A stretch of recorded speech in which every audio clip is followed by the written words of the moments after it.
Hi, I'm Marni from Raising Littles.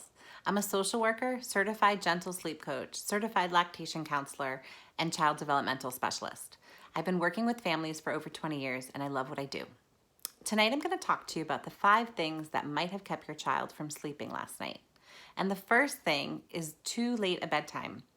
Many parents think that the later you put your child to bed, the better or longer they'll sleep. But the truth is, too late a bedtime can often disrupt their sleep cycles and cause lots of middle of the night wakings and early rising.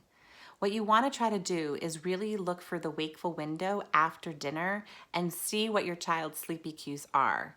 You want to work on a bedtime routine that's about 30 minutes prior to when you want them in bed. Children up until 9 years old need on average 10 to 11 hours of sleep a night. And it varies from age to age. The younger they are, the more sleep they need. So don't make the mistake that putting your child to bed too late will actually help them sleep better, because it often backfires.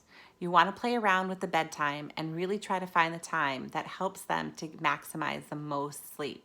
It's typically between 6 to 8 p.m., even for children up to 9 years old. The second thing that may have kept your child from sleeping well last night is nap deprivation.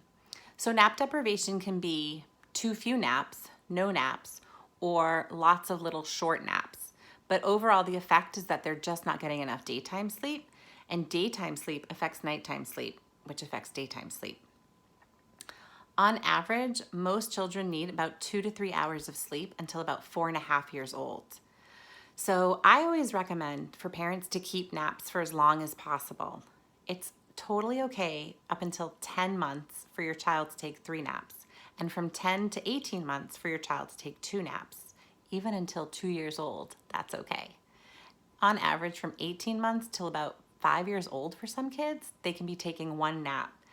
I really encourage parents not to be in such a rush to take away naps or consolidate naps, because if your child needs that sleep, then it's only helping them to sleep better at night.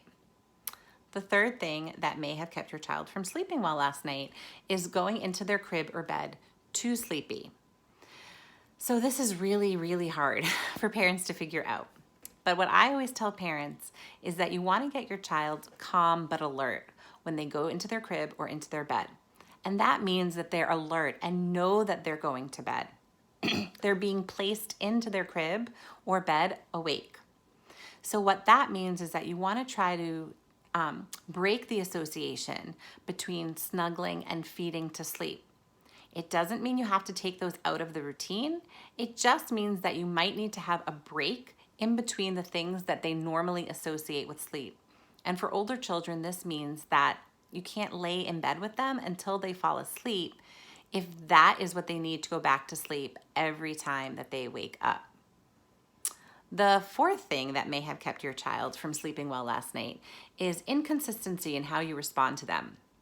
So this can mean that maybe mom feeds to sleep, dad pats to sleep, and grandma rocks to sleep. However you're going to help your child learn to sleep better or feel comforted while they're falling asleep, you want it to be consistent. And however you respond to your child in the middle of the night needs to be consistent.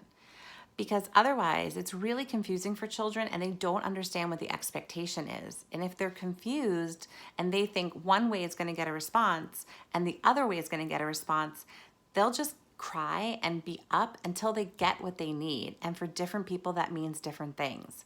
So try to be really consistent about how do you respond to your child or baby when they're having a hard time sleeping.